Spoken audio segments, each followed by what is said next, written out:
John Riel Cuadro Alas Casimero. Son Ruque Camela. But make no mistake about it. Oh, down, it's down, it's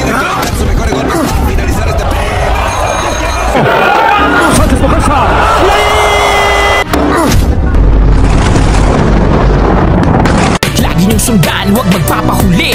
Pag-usapan ni bakbakan. Natutuldukan na rin ang pag-aabang ng mga Pinoy fans dahil matapos pumirma sa Kameda Promotion sa Japan. Balik aksyon ang halimaw ng Pinas, John Riel Cuadro Alas Casimero. Nabigyan ka agad ng malaking laban.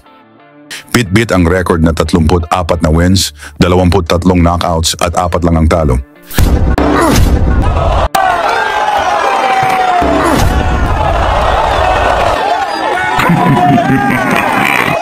Hindi basta-basta kasi ang itinapat sa kanya, mismong pinakamalakas na pambato ng Kameda Clan.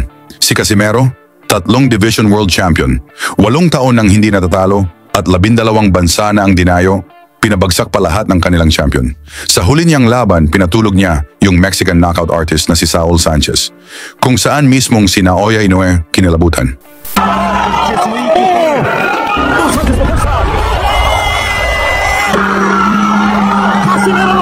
Kaya mula noon, iwas na ang kampo ng Monster, pati si Bob Arum ayaw na siyang harapin. Ngayon, Oktubre 25, 2025, makakaharap niya ang matangkad na Hapon, si Kyunosuke Kameda. Ang malahiganting Hapones may record na 15 panalo, 9 na knockouts, 5 talampakan at 10 pulgada kontra sa 5 feet 4 inches ng Pinoy. At hindi basta kalaban to mga tol, kasi pinahirapan niya yung mga #1 contender na si David Picasso, ang sunod na makalaban ni Inoue, at si Luis Neri, yung unang nagpabagsak kay Inoue. Pero bago ang laban na yan, balik tanaw tayo, nang dahil sa laban na ito, natatakot ang mga Hapones, nakatapat niya ang knockout artist na malakas pa kay Inoue, si Ryu Akaho, may 39 na panalo, 26 na knockouts, sa laban na ginanap sa Korea. Round 1 pa lang, umatake agad si Casimero, walang sinayang na oras. Nagpakawala agad ng solidong suntok.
Round 2, tuloy ang atake ni Casimero dito sa round gustong pabagsakin si Akaho.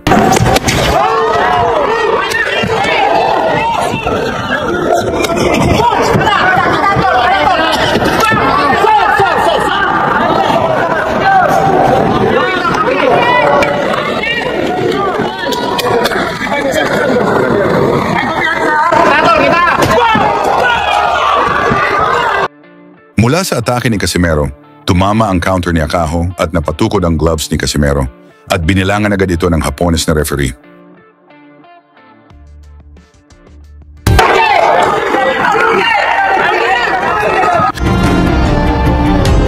Dito na mas lalong nagalit si Casimero, nagpaulan ng malalakas na suntok. Wala nang may sagot si Akaho, hindi alam saan nanggaling ang mga suntok ng Pinoy.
Mula sa pagbugbog ni Casimero, inawat ito ng referee at sinabing iwasan ang pagsuntok sa batok.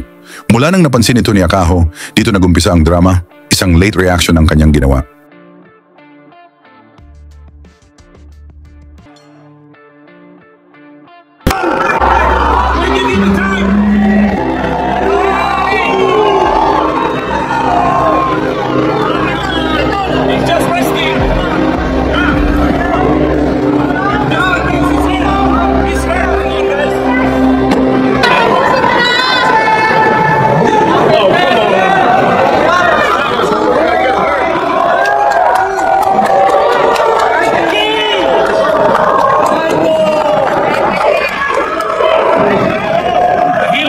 Pero sa replay, klaro naman na hindi ito tinamaan.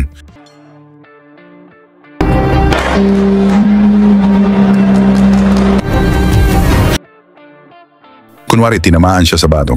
Siyempre kakampi sa kanya ang refereeng Hapones. Nabigay pa ito ng upuan.